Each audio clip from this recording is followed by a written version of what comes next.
Federal Treasurer Jim Chalmers claims he will not negotiate with the Coalition on Labor's controversial superannuation tax plans, implying he'd rather do a deal with the Greens while slamming critics of the policy.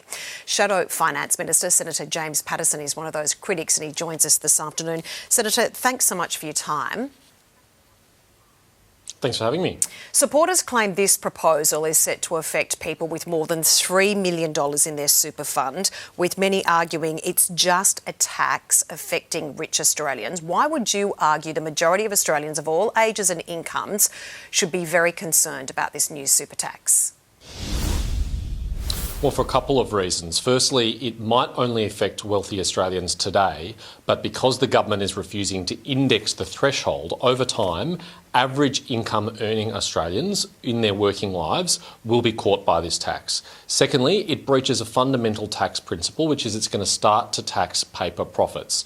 And if the government can get away with that with superannuation, that is taxing the value of an increase in shares or property that hasn't yet been realised or materialised, then why would they stop there? Why wouldn't they tax elsewhere? And thirdly, because this is a dodgy deal, that Jim Chalmers has exempted his boss from paying this tax during his working life. Anthony Albanese, unlike other taxpayers, will be able to defer his obligations under this tax until he retires. Everyone else who crosses the threshold will have to pay this tax during their working lives. So it's inequitable, it breaches fundamental tax principles and it increases taxes, and the Liberal Party won't be helping a Labor government increase taxes. As we mentioned earlier, there are reports today that the Treasurer Jim Chalmers will not negotiate with the Coalition. Now there are other reports coming out saying the Prime Minister will keep the door open to negotiate with the Coalition over this. What is going on?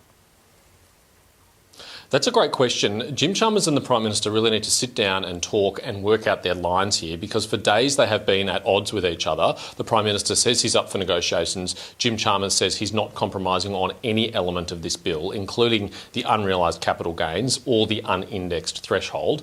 We're really clear about this in our principles, though. The Liberal Party is the party of lower tax. If Jim Chalmers wants to increase taxes, then his only dance partner is the Greens, because the Greens, like the Labor Party, also support higher taxes. And that's the way I think they'll end up going. OK, the Greens have flagged they are possibly going to reduce the super tax threshold now to $2 million. Does this change or make the situation even worse, would you argue?